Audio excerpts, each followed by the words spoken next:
इतिहास गवाह है, चुप्पी हमेशा विनाश को न्योता देता है और जब जब न्याय चुप्पी के सामने झुकता है तब विनाश निश्चित है। 20 जुलाई 2026 इस दिन जंतर मंतर से लेकर सांसद तक जो कुछ भी देखा गया, ऐसा देश पिछले 30 से 40 सालों तक नहीं देखा था। चारों तरफ अफरा तफरी थी, लाठीचार्ज हो रहा था, bulletproof jacket, shield, smoke, guns और लाठियों के साथ तैयार था पुलिस और उनके गुंडे। स्टूडेंट्स लाठियां खा रहे थे, 12-14 साल के लड़कियों को मारा जा रहा था। कुछ वीडियो ऐसे सामने आए हैं जिसमें साफ दिख रहा है पुलिस वाले लड़कियों को सेक्सुअली असॉल्ट करते हुए। भीड़ के बीच में पत्थर चल रहे थे, बैरिकेड टूट रहे थे।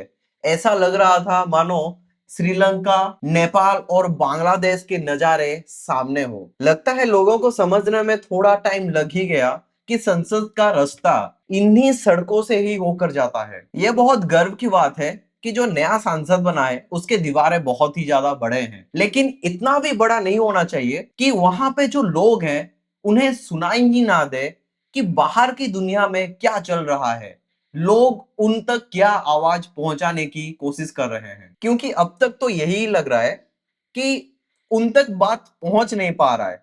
शायद जो लोग वहां पर बैठ के प्रोटेस्ट कर रहे हैं उनके बाद वो जो बड़े बड़े दीवार है ना उनके आर पार नहीं जा पा रहा है, या फिर उसे वो कूद के नहीं जा पा रहा है। शायद हमें बचपन में ही गलत पढ़ाया गया कि जनता से ही सांसद बनता है, क्योंकि आजकल ये जो सांसद का दीवार है ना उसके पार जनता की आवाज पहुंच ही नहीं पा रहा। तो क्या ये भी एक साजिश हो सकता है कि जो बड़े बड़े दीवारें बनाए गए हैं वो सिर्फ इसलिए बनाए गए हैं कि जो आम जनता है, जो कि हर दिन अपने जीवन में कुछ ना कुछ कॉम्प्रोमाइज करके इस देश में चल रहा है, उसके आवाज संसद के अंदर बैठे हुए सांसदों के कानों तक ही ना पहुंचे। अब सवाल यह है कि सही में सुनाई नहीं देता, या फिर ना सुनने का नाटक कर रहे हैं, या फिर सुनकर भी अनसुना किया जा रहा है। और सबसे बढ़िया बात क्या है पता है तुम्हें? 20 जुलाई 2026 को नरेंद्र मोदी, जो कि हमारे देश के महामहिम प्राइम मिनिस्टर हैं,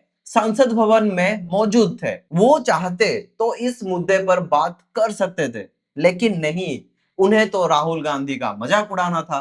वो बस मजाक उड़ाए और वहां से निकल गए। मेरे दिमाग में ये सवाल है, नरेंद्र मोदी जी, आज आप चाहते तो बात कर सकते थे, तो फिर आप खामोश क्यों रह गए? पिछले 14 साल में आप एक भी पब्लिक प्रेस कॉन्फ्रेंस नहीं किए, और एक आध जो भी आपने अटेंड किया उसमें बस अमित शाह ही बोलते रह गए। अब सवाल यह भी जरूर उठेगा कि राजनीतिक विरोधियों के साथ स्टूडेंट्स मिले हुए थे, और यह बात मैं भी मानता हूं, ठीक है भाई। तो हजारों की तादाद में जो वहां पर स्टूडेंट्स मौजूद थे, क्या वो सारे के सारे राजनेता ही थे? या फिर जो हजारों की तादाद में सोशल मीडिया में सपोर्ट कर रहे हैं या फिर पोस्ट डाल रहे हैं, क्या वो सारे भी राजनेता ही हैं? या फिर वो सारे के सारे सीजेपी या फिर कांग्रेस या फिर आम आदमी पार्टी के साथ मिले हुए हैं? अरे भाई, जब भारत ब्रिटिशर्स के अंडर था तब भी गांधी जी के साथ लोग मिलकर प्रोटेस्ट कर रहे थे, और उस वक्त दुश्मन भी सुनने के लिए तैयार होता था। और ये सारे लोग तो दुश्मन भी नहीं है, तुम्हारे ही देश के बच्चे हैं, तुम्हारे ही देश के स्टूडेंट हैं। नरेंद्र मोदी, आप अगर चाहते तो सही में उस दिन सुन सकते थे, बोल भी सकते थे, लेकिन क्या करें, मेलोडी का असर अब तक खत्म ही नहीं हो पा रहा। बार बार इस जनता को यही बताने में तुले हुए हो कि बीजेपी को वोट दो और बाकी सब खुद ही जान जाओ। एक बात बताना मुझे, ये जो प्रोटेस्ट चल रहा है अभी, इसमें पहले स्टूडेंट्स आए या फिर पहले राजनेता आए? पॉलिटिक्स और राजनेताओं को तो बस बहाना चाहिए होता है, कहीं से क्या करके कुछ भी वहां से समेट लो।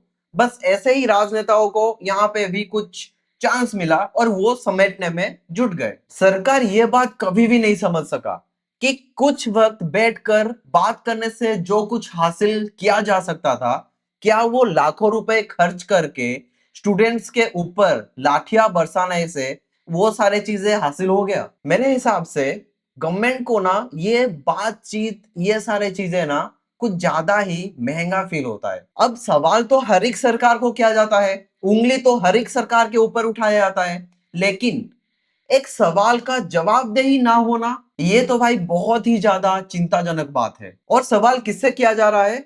उस नेता से जो सबसे ज्यादा बात करके इस सत्ता में आया हुआ है, जो सबसे ज्यादा सवाल उठाया था। पता है दिक्कत कहां पे है?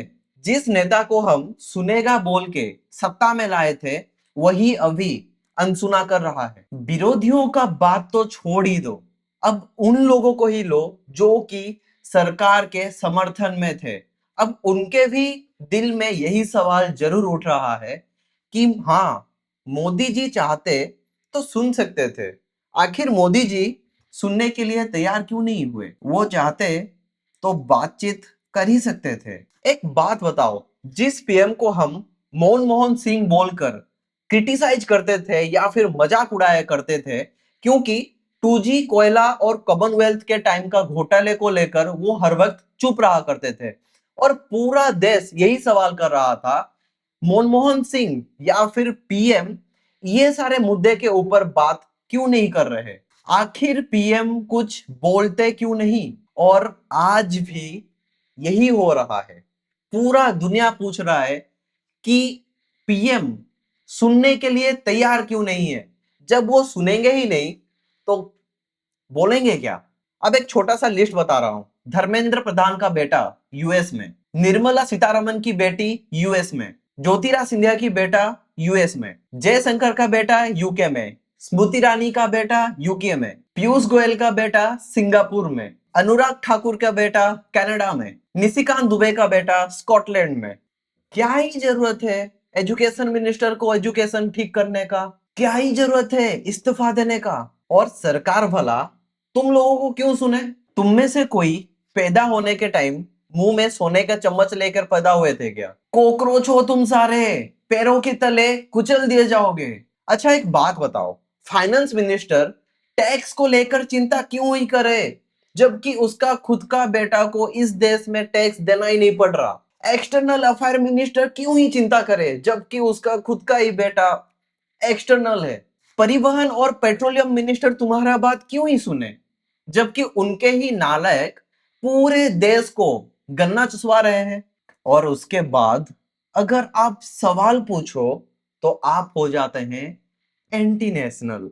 अच्छा तो यहां से एक बात मुझे याद आया, प्रधानमंत्री से एक ही सवाल है मुझे। प्रधानमंत्री जी आप खुद ही बताए थे मित्रों, रुपया उस देश का गिर जाता है जिस देश का पीएम गिरा हुआ हो।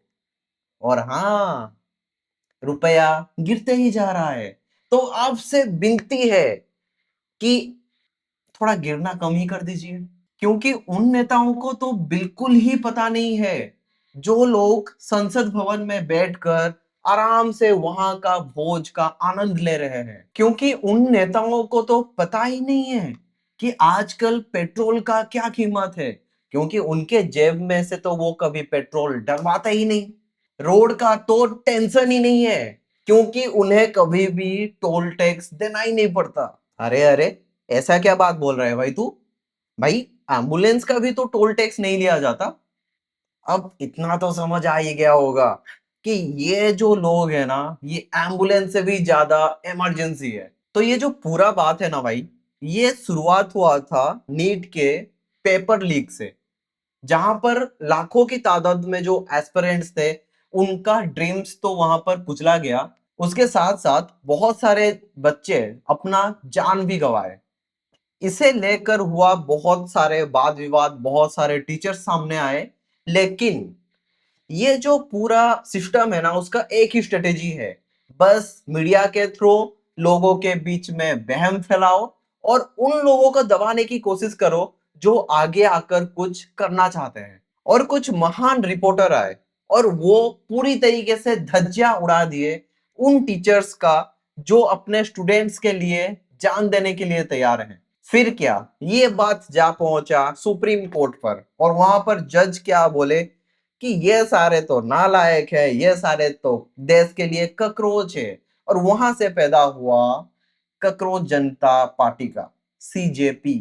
28 जून 2026 सोनम वांगचुक, जिसे कि पूरा इंडिया जानता है फुंगसुक वांगड़े के नाम पर, वो स्टार्ट किए अपना प्रोटेस्ट, और उसमें बहुत सारे लोग उन्हें सपोर्ट भी किए। 18 जुलाई 2026 वांगचुक को वहां का जो लोकल अथॉरिटी है उन्हें हॉस्पिटल लेकर गए, क्योंकि उनका जो तबीयत है वो बहुत ज्यादा बिगड़ना शुरू हो गया था। 20 जुलाई 2026 हजारों की तादाद में स्टूडेंट्स जंतर मंतर से संसद भवन की ओर बढ़ना शुरू किए, और यहीं से शुरू हुआ पुलिस और उनके गुंडों का गुंडागर्दी। स्टूडेंट्स को सुनने के लिए गवर्नमेंट तैयार ही नहीं है, या फिर कोई भी जवाबदेही नहीं है। यहाँ पर बेरहमी से स्टूडेंट्स को मारा जा रहा है। पुलिस अपना नेम टैग, अपना बैजेस निकाल कर मार रहा है। बिना यूनिफॉर्म के लोग वहां पर मौजूद है, वो मारपीट कर रहे हैं। आंसू गैस तक दागा जा रहा है उन पर। लड़कियों को मत ही पूछो। कुछ वीडियोस ऐसा आ रहा है ना, मतलब अपने ही देश के पुलिस को लेकर नफरत आ गया है पूरी तरीके से। और हाँ, एक टाइम ऐसा था कि मैं भी बीजेपी को लेकर बहुत ज्यादा सीरियस था। मैं भी यही सोचा था कि एक पार्टी ऐसा आएगा जो देश को बहुत आगे लेकर जाएगा, लेकिन ये सब चीज तो उम्मीद था ही नहीं। एक बात क्लियर है, ये जो पार्टी है ना, ये अपने ही लोगों को रास्ते से भटका रहा है, अपने ही लोगों को सोचने के लिए मजबूर कर रहा है कि मैं ये पार्टी को चुनूं या फिर ना चुनूं। क्या यही भारत डिजर्व करता है? Does India deserve it?